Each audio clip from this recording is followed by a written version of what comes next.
the natural flow of water within the city of Alaminos, requiring line and grade clearance for such activities and providing penalties for violation thereof. B. Section 2 should now read as redirecting the natural flow of water from the drainage established by the city to deviate and follow the direction of the canal so constructed, with the intent to use the water so accumulated in the watering plants and for its other personal use or purpose.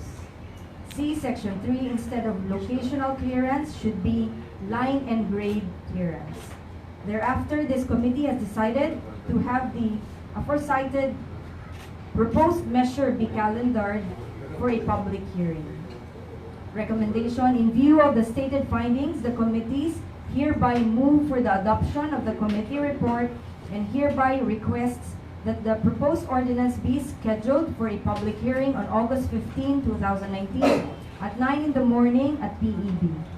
Councilor Secretary, Chairman of Environment, moves for the adoption of the committee report and the said measure to be calendared for public hearing on August 15, 2019, 9 a.m. in the Plaza Enrique Braganza. Any second? Seconded by Councilor Doc. Any objection? Amendment? Discussion? Hearing none, the said committee report is hereby adopted and the said measure is scheduled for public hearing on August 15, 2019, 9 o'clock at the Plaza Enrique Braganza. Next item, Madam Secretary. Resolution approving the utilization of the CY 2016, 2017, and 2018 Local Disaster Risk Reduction Management Special Trust Fund as investment plan amounting to 28,383,192 pesos at 62 centavos for the acquisition of disaster management equipment, vehicles, and other mitigation measures.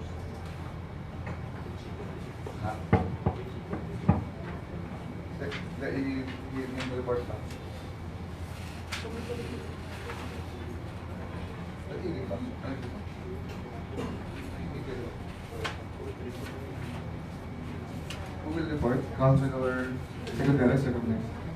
Findings and conclusions. The committee hearing was conducted on July 22, 2019. Present were Councilors Dalia De Leon, Verna Rabago, Oscar Boling, Apollonia Bacay, Raul Bacay, and yours truly. Also present were City Department Heads, Ms. Maylene Manalastas and Engineer Roel Camba from CDRMO and CEO respectively. The proposed resolution was aimed at approving the utilization of the 2016-2018 Local Disaster Risk Reduction and Management Special Trust Fund Investment Plan amounting to 28,383,192 and 92 centavos. Ms. Manalastas explained that her office cannot exhaust the full amount due to some policies, so she only sought for the approval of the 20,830,801 pesos for the purchase of additional disaster management equipment and vehicles and other mitigating measures that will upgrade the preparedness and risk reduction prevention of the city.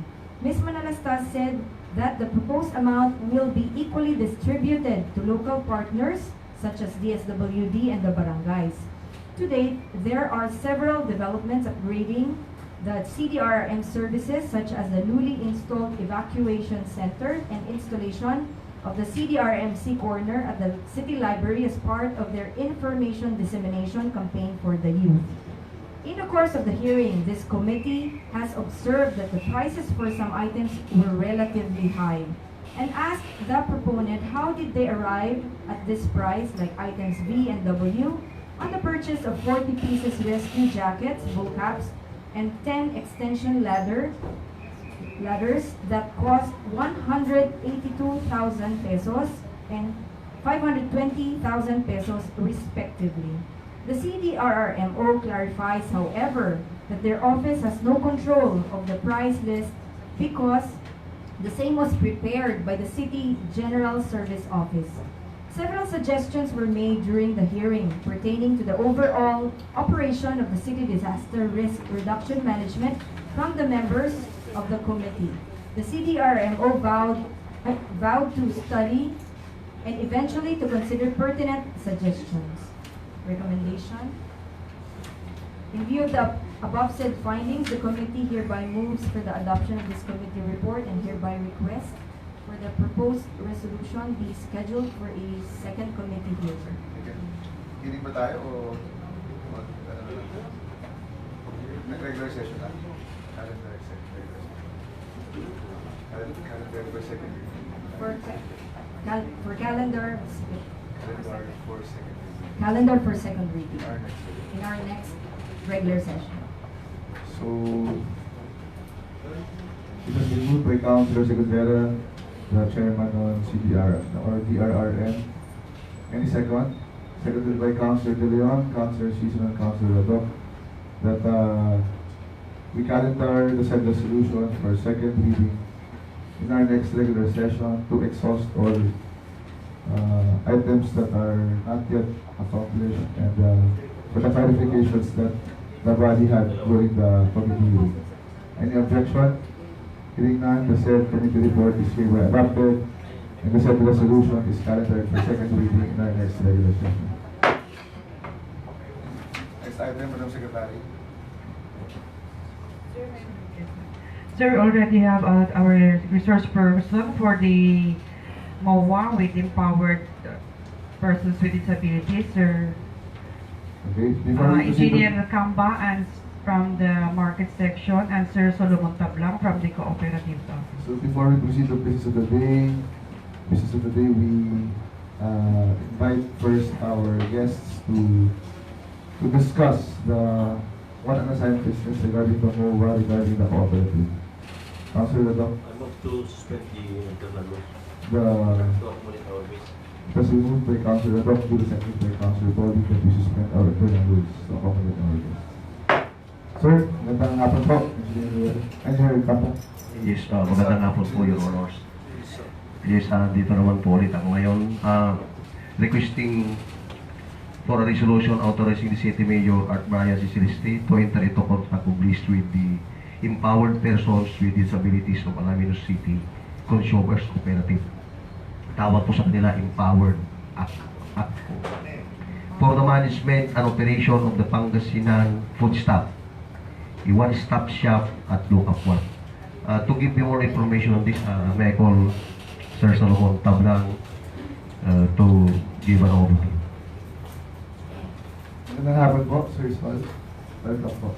Good afternoon po, sir. Good afternoon po sa ating lahat.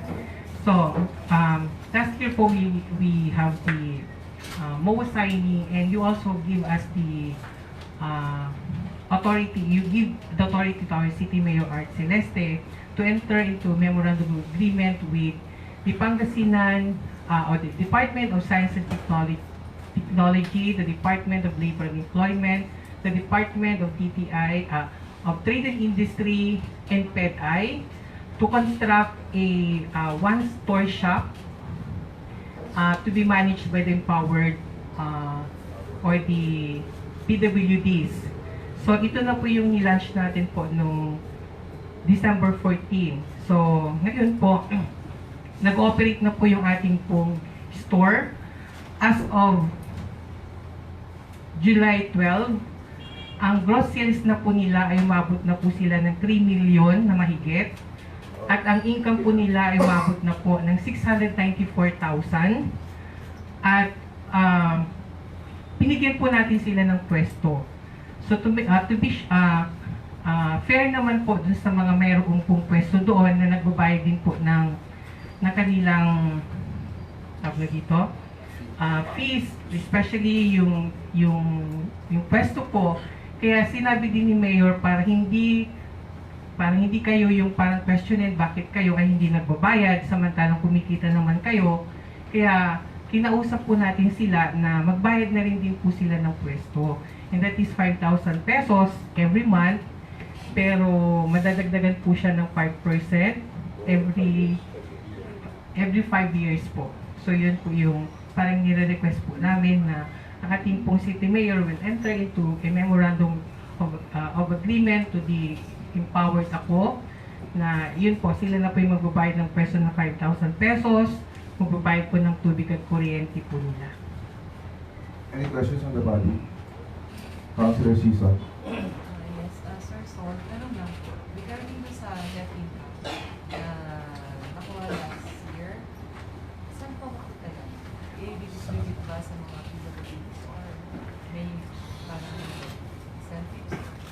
Actually po, dahil kooperatiba na po sila, ang net surplus po nila ay madi-distribute po among sa mga members po ng ating kooperatiba po. Ano po yung surplus? Hindi po natin kasi tinatawag na net income. Kasi, yes po, net surplus po ang tawag natin. Kasi po, ang co-op po natin kasi ay exempt po sila from paying income tax po. Kaya net surplus po yung tawag po nila. Any other questions? Councilor Raul Bakay. So, yung mga PWD na nag-work doon, mga dito pinapasawalan pa Yes po sir. From that income na po, doon na rin po sila kumukuha din po ng sahod po nila. Parang nasa 300 pesos per day po nila yan. Councilor Danny Villan. Mga ilan na po ang mayroong pwesto doon na Co-op. Isa pa lang po, sila pa lang po. isang pwesto, ilan ang supermarket? Yung isang pwesto lang po, pero ngayon, parang dahil minsan po, 4, minsan 3, minsan 5. Depende po sa panahon. Any other questions? Sir, tanong ko lang po, paano yung, for example, may bagong cooperative ulit ng PWD or ng disadvantage, how do you pick po kung sino po yung pagbibigyan ng pwesto niyo? Sir, wala. Sa tingin ko sila na lang po. Sila na lang. Opo. Isa na lang. Opo. Yung association po nila ng person with disability po, ginawa lang po natin ng isang, actually, i-register pa rin po natin sila sa SEC. So, ang sa SEC kasi po, hindi po sila pag nagkaroon po sila ng business activities, 30% po ng kanilang income po ay mapupunta sa BIR. So, tapos hindi nila pwedeng i-distribute among themselves yung net income po nila.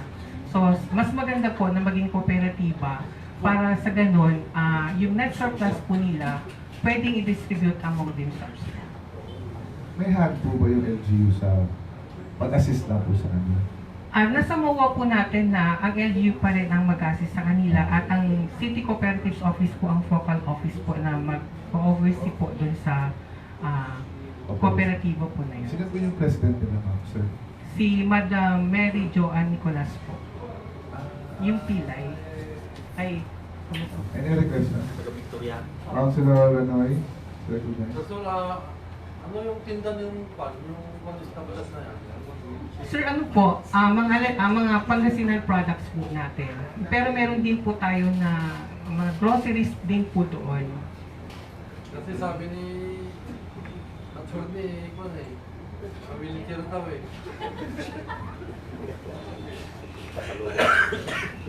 Any other questions? Councilor Raul Bakay, last question. Sir, yung mga trabador pa doon na pag-tenden, nag-rotation ba yung mga pag-tenden? Halimbawa, ganito, 2-3 buwan ka, tapos next, kasi marami tayong meetings gabay para sa anong Actually, ganun po sir yung ano natin. So, pero ngayon po, inopen po natin po yun noon. Kaya kung mapansin nyo po, iba ba yung mga mukha nila? Iba sa Lunes, iba yung Martes, iba yung Merkules po na nakikita nyo po. May rotation din po sila. Okay, wala tayong question. Thank you very much, Sir Sol. Engineer Wilson Campo, maraming salamat sa pagpunta po. Okay, we will now lift the suspension of the rules. What is the pleasure of the body regarding that measure, the MOA, between Mayor Art Brian Celeste and the cooperative? Councilor Gado? Yes, Chairman, I hope that the measure will make it to the business of the day for approval. It has been moved by Councilor Singh, duly seconded by Councilor Rapato and Councilor Sison, that we include the said item to our business of the day for deliberation. Any objection? Hearing none, the motion is carried. Madam Secretary. I proceed to the business of the day. Under unfinished business, we have the review Barangay Ordinance number 2019-01 o Barangay Balayadaan. entitled An Ordinance Amending Barangay Ordinance Number 2, Series of 2008, entitled Revised Revenue Code of Barangay Banilaan, Alaminos City, Pangasinan, and the review of Barangay Ordinance Number 2019-04 of Barangay Balangobong, entitled An Ordinance Prescribing the New Rate of Tax for All Business Establishments and or Activity and imposing penalty for violation thereof. Councilor Roque. Mr. Chairman, I understand that there was no action on the part of Eastern Burihan last hearing on these two measures. I went over the records and it appears that there are some minor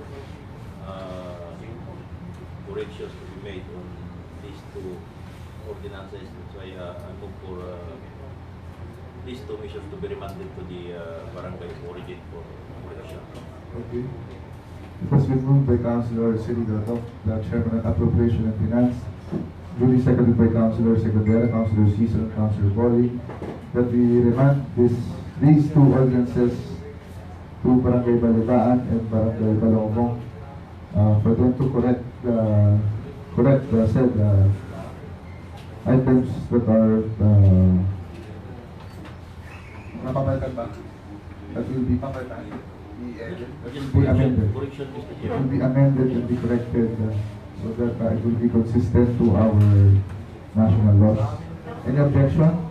Hearing none, the said two ordinance are remanded to and returned to the said barangays of the said measures.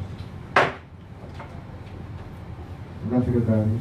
Under new business, we have the resolution authorizing City Mayor Art Brian C. Celeste to enter into a contract of lease with empowered person with disabilities of Alaminos City Consumers Cooperative for the management and operation of the Pangasinan Food Stock, a one-store shop at Luca Park.